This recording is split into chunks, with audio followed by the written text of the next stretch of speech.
What's up, everybody? Welcome to another episode of Nintendo Enthusiast Radio. It's your boy Rapture here with my two main men, Eli and Jason. Eli, how are you doing? I'm doing okay. How about you, Jason? I'm doing good. Glad to be here. Fantastic, fantastic. I'm glad to be here because we're going to talk about one of my favorite games that was at this year's E3 2014, and that was Splatoon for the Nintendo Wii U. And I want to talk about this first because here on the cast we have a couple differing opinions on the game.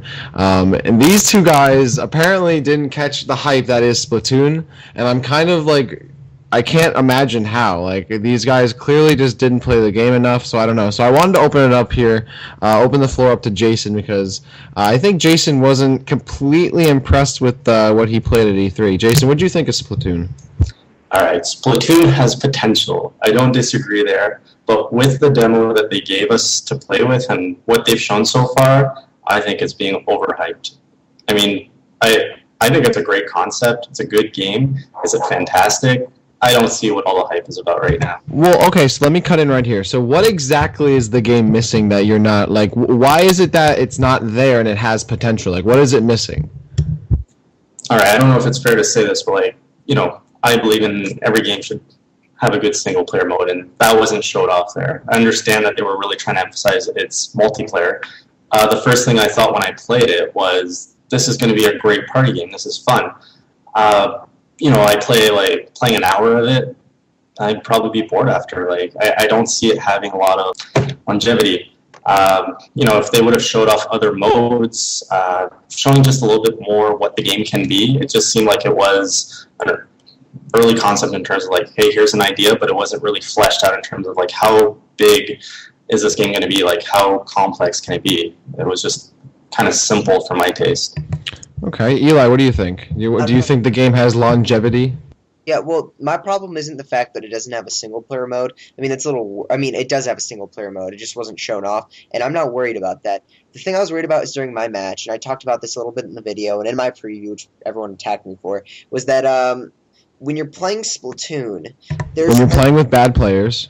When you're playing with bad players. The thing is, there's not much satisfaction in shooting other people because there are two things that make this a reality. First of all, whenever you shoot another player, there's either no like wait time before you respawn, or it's like pretty quick. Like they don't make you wait for like 10 seconds. So there's no there's no punishment for dying. And the fact that you can zoom over the map to any player on the field at any time pretty much makes dying not a punishment whatsoever, because you pop back on the map instantaneously and you can click a button and jump over to where your other players are. So there's no loss in dying. Okay, let me hit you with something right here right quick. So first of all, the reason the killing people gets you points, which add towards your overall score in Turf War, at least, which was the game mode showed off at E3. So actually, you do want to get kills and stuff, because not just the paint coverage that you get, but also when you die you lose position. So if you die and you're all the way on the other side of the map, you can't be there for your teammates to then jump over to you, so you lose an offensive kind of position. At the same time, being able to die and then quickly get back into a game is a good sign of being able to be offensive and keep the pressure on, instead of everyone waddling all the way back from base, taking all their time. You know, it's a quick and fast-paced game, and that's what I love about it. You know, there's no idling. You know, you die, and there is, the 3 to 5 second wait, and then you do have to decide, oh, do I, put some paint down on my base? Do I try and go through the middle of the map and start to paint coverage there, or do I jump to a teammate and try and help him out? And to go back to your point, Jason, while I do agree that more needs to be shown off in terms of modes and all that kind of that, it's still a demo. So I mean, it's really kind of showing off the gameplay, not the content overall. So I kind of don't agree with you there. But at the same time, the game, in its simplicity, shows a lot of depth, and it reminds you a lot of Super Smash Bros. Melee, in which there's a lot you can do with the tools that you have, and it's not just the first time you play it, oh well, everything's gonna be explained to me. No, there's a lot of strategy in paint coverage and positioning and being and getting in 2-on-1 and 3-on-1 situations. I think they it actually showed off how brilliant the game design is, because there's so much you can do in just one mode in just a limited amount of time. All right, now 2 points I want to talk about. Like, just saying it's a demo, don't expect much of it. I don't agree with that. I didn't say that. I didn't say that. I didn't say the demo don't expect a lot of it. I said don't expect it to have like content in the same realm of like a full game. Like you seem to like expect like, oh, let's see single and multiplayer. I mean, it's clearly gonna have. I don't think it needs to show off both single and multiplayer at E3 demo. Without having more gameplay, it could show more. As an example, is Hyrule Warriors' demo. You could clearly see that there was so much of the game that you were locked out of, but you could actually see and get a kind of a glimpse of how large this game could be. So I think that's a different game though. I mean, it's Dynasty Warriors versus an arena-based third-person shooter. Like, it's not like you're walking around in Splatoons in a huge open like world. Like, you know, in fact, Hyrule Warriors kind of seemed even less interesting because it's just like, oh, there's this big plain world with all these enemies that look exactly the same, and I have all these OP moves that work all the time. Smash Brothers and Smash Brothers demo at E3 was so substantial. I mean, sure there was only I compared it to Melee.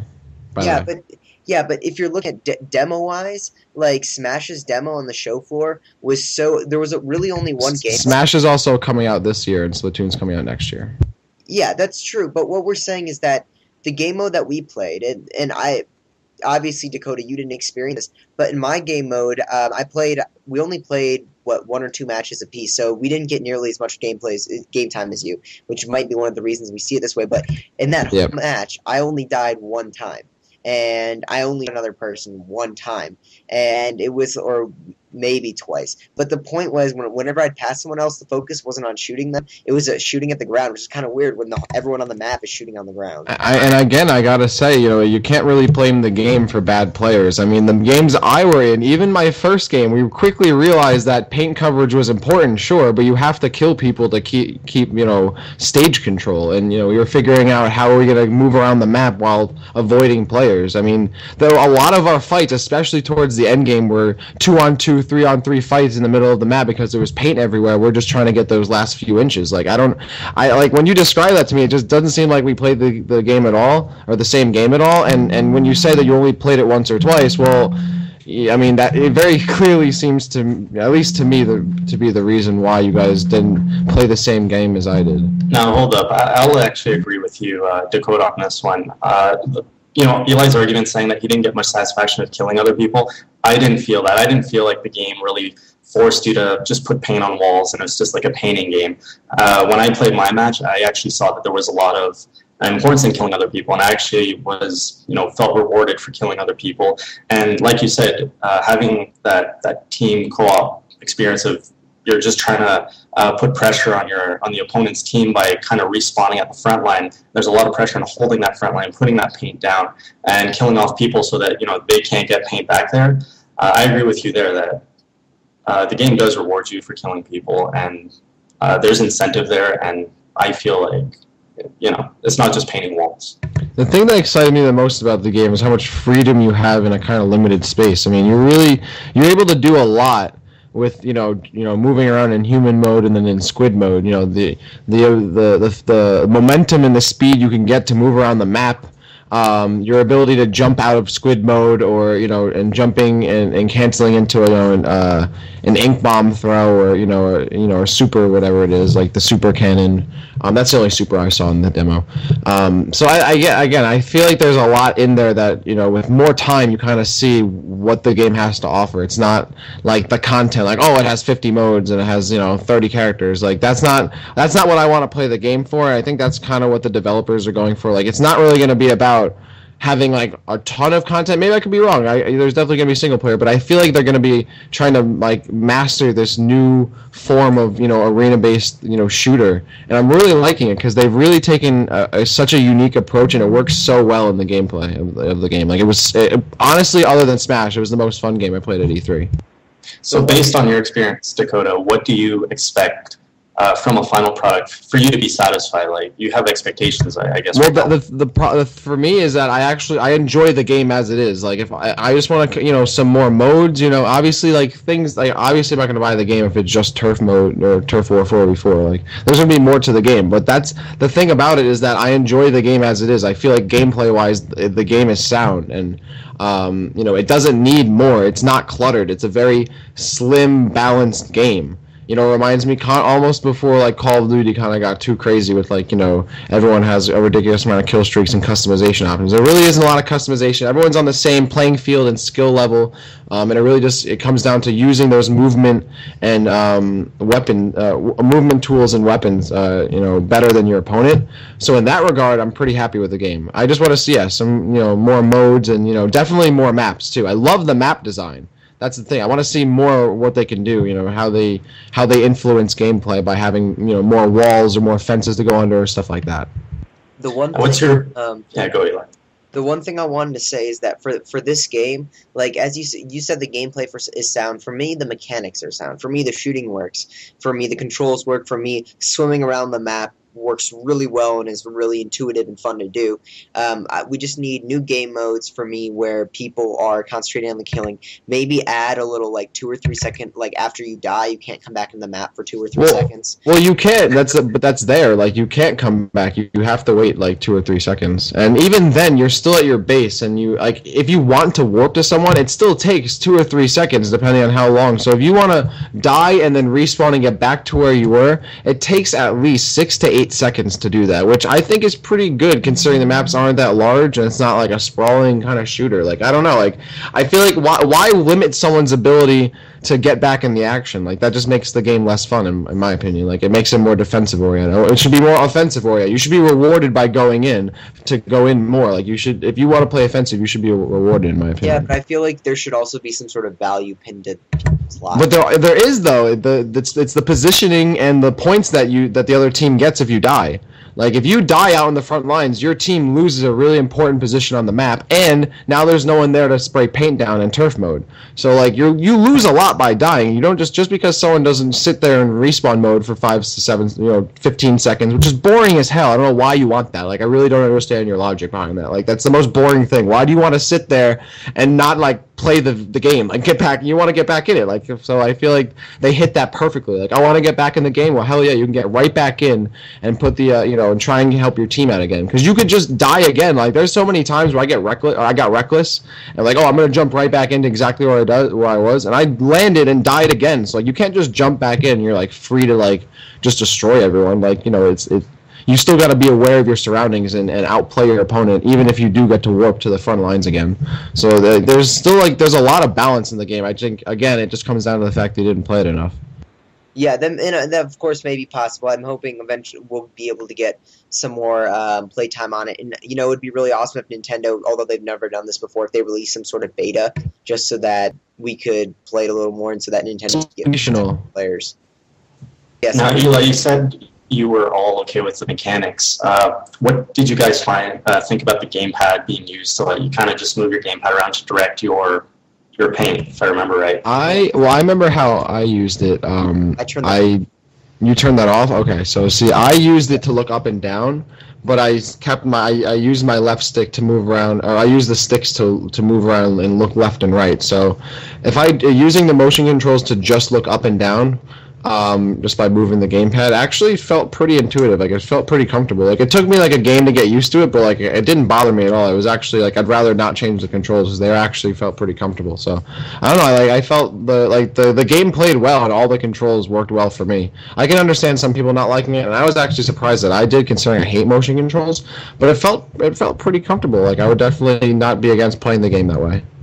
Okay, so maybe I would need to play it a bit more. I felt like it was a little bit stiff and not as responsive as I would have wanted it. I moved around with the joysticks, but yeah, like you were saying, up and down with the view was with motion controls. I just didn't feel like it was responsive enough for... Yeah, and I'm sure in like the final release, you'll be able to change, like the speed at which you move, so it'll probably feel like less clunky, Oh yeah, probably. I mean, I real final point is that like, the final product is going to be different than it is now. It's going to have added modes. And I mean, Jason and I are just basing our opinions based off of what we played for the 10 minutes we played the game. So you never know next time we see the game and when it actually releases, if there's a lot more depth to it, we might find it to be a much more engaging and longer experience for us. But the other thing I did want to point out is and I talked about this in our videos, that this is a new development team, very young development team making this game. And even if the first game doesn't end up being met with critical success and everyone loving it, it's a great starting point, and their next game could be amazing. I think this game's going to be amazing, so I don't know. I think we can already say right now that Splatoon is going to be a really hype game for Wii U, and everyone's going to have to get it, because I don't know, like when I was playing it at the Nintendo booth, everyone watching was getting hype as hell. Like there was some crazy stuff being pulled off in the game. So I don't know, I think you guys just hung out with the wrong crowd. Hang on, don't put me necessarily in Eli's camp here. No, I'm sorry, man. I thought the game was good. I'm kind of like between you guys. I think Dakota's real hyped about it. Eli's a little lukewarm. What's that, Eli?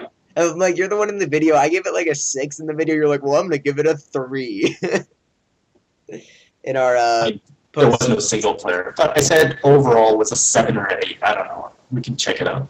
Okay, but another point I want to talk about this game, the target audience. Do you guys think they'll hit the target audience with those that have a Wii U? Is it going to bring in a new audience? Are like really casual people going to like this game? Is it going to bring in the more like veteran gamers to the console? What do you guys think of that? I think this comes down to Nintendo's marketing strategy. If they can push the hype gameplay of it, I think it'll succeed. If they push it just as like a kiddie kind of game, which it kind of looks like, then it'll probably only get kids. And unless competitive players really just like get in there like, oh, this game's really awesome. I don't know if like hardcore people pick it up. I don't know if people who don't own a Wii will get a Wii for it. And I think that really comes down to how Nintendo actually advertises the game. The game itself can sell I feel like the game could sell itself to a majority of the people, but Nintendo, I think, really needs to push this game because it's very good. Yeah, I feel like they're targeting a new audience with this game, so they're going to have to be like very clever with their marketing to bring in these new people, because I don't think their target demographic will necessarily have the console. Like, I think this is going to bring in a new demographic to the console. I don't think this is going to necessarily sell units. I think if you look at Mario Kart, for example, in Japan, week over week, the sales of the Wii U went up from like 12,000 to like 19,000. So like Wii U sales were not greatly affected, but the game still sold like 500,000 units in its first week. So I think what this is kind of showing is that the install base of the Wii U is willing to buy games. So I don't know if this is necessarily going to bring new people to buy the Wii U.